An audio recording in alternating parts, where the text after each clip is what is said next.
Thank you very much. Glad to be here from northern Italy, and we are big fans of hydrogen, by the way. Heavy-duty commercial vehicles, and I will talk only about heavy-duty trucks today. I'm not going to go into the lights and the mediums, not into the city buses and the intercity buses, etc. I focus on heavy-duty trucks. To remind you who we are the smallest of four big global commercial vehicle groups, Volvo, Traton, Daimler Trucks, and we are the smallest one by about factor 1/3 versus the largest ones. And we are covering everything from light buses to heavy to light commercial vehicles to heavy. We even do a full powertrain run-up, and what we also provide is our engine. 65% of our powertrain solutions go to off-road, agriculture, construction, etc., etc. So we are exposed to the entire area of mobility. To start with, and I used this at the VDA conference at the IAA because it kind of provokes, but in heavy-duty trucks, diesel has been around forever, since 1892. And that's the reality. That's what we need to disrupt. That's what we need to change. However, we have 2.5 million heavy-duty trucks running on European roads alone. And they are consuming, on average, 30 liters of diesel for every 100 kilometers they haul, and they haul 400 kilometers on average per day. So that's a massive amount, and that's a massive fleet of heavy-duty trucks. And when we try to, and we do, electrify them with batteries and fuel cells, I'm going to talk about that, no hauler in Europe, nobody wants electric trucks. Nobody. Because this is business to business. This is not fancy Tesla, I go at zero emission to the golf club. This is business to business. These things need to earn money. And if they don't earn money, nobody buys them. Very simple. So either you have to use them, zero emission zones in cities, or you have so draconic, and I'm a big supporter of that, draconic CO2 taxes on fossil fuel that the TCO parity between what's green and renewable and what is old and fossil actually starts to make sense. 60–70% of on-road heavy-duty trucking on European roads is done by fleets which have a size of about 50 trucks. These are family-owned businesses, most of them in the second, third, fourth generation, and they're making barely any money, razor blade margins. Today, they buy a heavy-duty truck for 100,000. Tomorrow, they need to buy an electric beauty for 300,000. Their bank is never going to finance that. It doesn't work. So we need to also have new business models to disrupt the diesel on the road. And when we are going to registering 10% of electric heavy-duty trucks in 2025 as an industry in Europe, which is 300,000 new registrations, which is 30,000 electric trucks, into a fleet of 3 million trucks, you can imagine how little sense, it makes sense, but how little impact that makes on the CO2 footprint. When you look at the global warming, that's from your side, top right here, it goes up, the curve doesn't bend. On the bottom right, you can see the CO2 emissions of the entire industry worldwide. You see transport makes about 22%, and heavy-duty trucks make about 5% of those CO2 or greenhouse gas emissions. And you see what the energy is. That's the red piece of the cake. If the energy doesn't decarbonize, we can electrify whatever we want on the heavy-duty truck side. It doesn't make any difference. You know that. You have heard many speeches on that. And hydrogen plays a very important role. On the other side of the page, you see the well-to-wheel thinking. In order to make a meaningful contribution now into the decarbonization of transport, we need to decarbonize the fuels. So everything that is e-fuels or biomethane or other versions of fuels based on hydrogen or based on renewables, they contribute immediately and they contribute today. Whatever is a battery dream or even a hydrogen fuel cell dream of a heavy-duty truck, and we have these trucks in production, will not add significantly to the decarbonization of transport in the next decade. We have to decarbonize the fuels. We have to go after the big fuel boys and make sure that they are spending their net income on decarbonizing their fuels. Otherwise, we are not going to make it. What we use in Iveco Group, and that's not so different from the other competitors, is we have here, you see CNG, compressed natural gas. We also do a lot of liquefied natural gas. I heard Marco this morning talked about electric or e-LNG as well. So whatever we do on the fuel side can be gaseous or liquid, but it has to be decarbonized, and hydrogen is clearly a very important part. On the right-hand side, you see the battery electric and the hydrogen exposure where I want to touch on a bit more what that actually means for us as a commercial vehicle OEM. When we are using hydrogen molecules directly, so I'm not talking about e-fuels and e-LNG and whatnot, but when we need to face the raw hydrogen in our machines, we are investigating we have developed products for basically 3 direct exposures to hydrogen. One is the fuel cell, which you all know. Hythane, that's a blend of hydrogen and methane of up to 10-20% of hydrogen and methane, which allows us to run it on a regular gas engine, or the pure hydrogen combustion engine, which is an incredibly complicated beast to handle. We have pioneered gas engines in commercial vehicles, and you know the methane molecule is already pretty small, but the hydrogen molecule is much smaller. And to get a combustion engine, a reciprocal engine, airtight in the cylinder head for a hydrogen combustion engine, let alone the injection system, is a complete nightmare. Hydrogen combustion engines are not going to replace diesel engines like for like. Just don't believe that. It's not going to happen. The load cycle of a combustion engine that goes through all the RPMs with a transmission behind, it is today impossible to haul 40 tons on a road with a like-for-like diesel or hydrogen for diesel engine. We rather use the hydrogen engine as a range extender.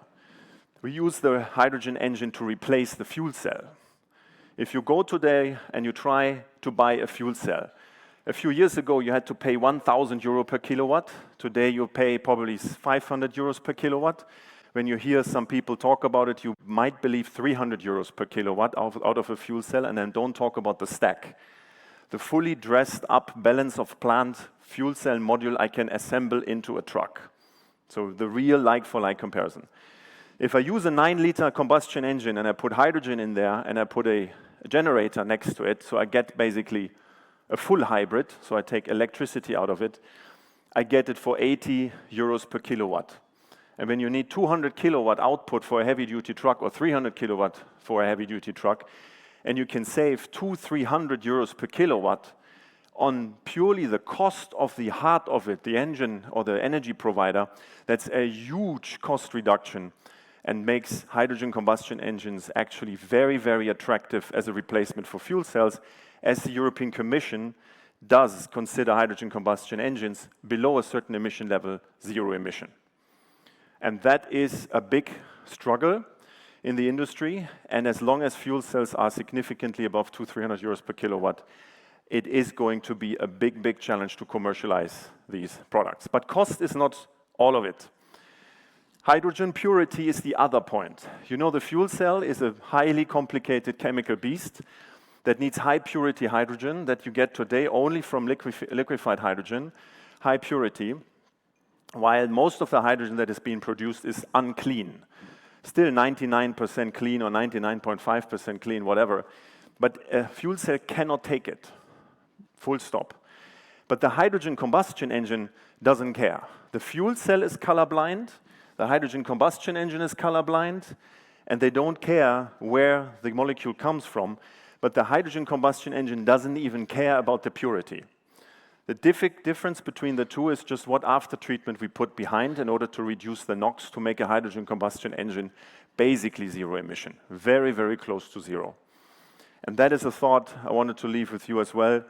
Pure versus, let's say, unpure or unclean hydrogen is a big, big difference, because if high purity hydrogen costs 8 euros, 10 euros, 12 euros, we will never use this in commercial transport. If there's unclean hydrogen, or let's say 99.5, the same hydrogen you use for steel production, and that comes at 2 euros, 3 euros, that's good enough. And when this hydrogen is being distributed through pipelines, I mean, you cannot repurpose methane pipelines or gas pipelines into hydrogen pipelines and believe that you put high purity hydrogen in it and you get high purity hydrogen out of it. Never, ever. So you cannot distribute high purity hydrogen through former methane pipelines. It doesn't work. And so when you distribute hydrogen and produce and distribute, for us at the end of the pump, it is essential what is the purity and what's the cost of it. And that's why hydrogen combustion as a range extender, as an immediate replacement of a fuel cell, is a very interesting alternative, cost efficient, purity robust, and available. But again, we have multiple vehicles in production. Here's a city bus. We have it with a Hyundai fuel cell. We work very closely with Hyundai on the bus division. We work with Hyundai as well very closely on the light commercial vehicle business, where we use Hyundai fuel cells from the Nexo and put them into our daily range for 7.5-ton GVW, zero emission, fantastic. We do it. We know how to work with it. And on the other side, you see the heavy-duty truck that we have developed together with Nicola.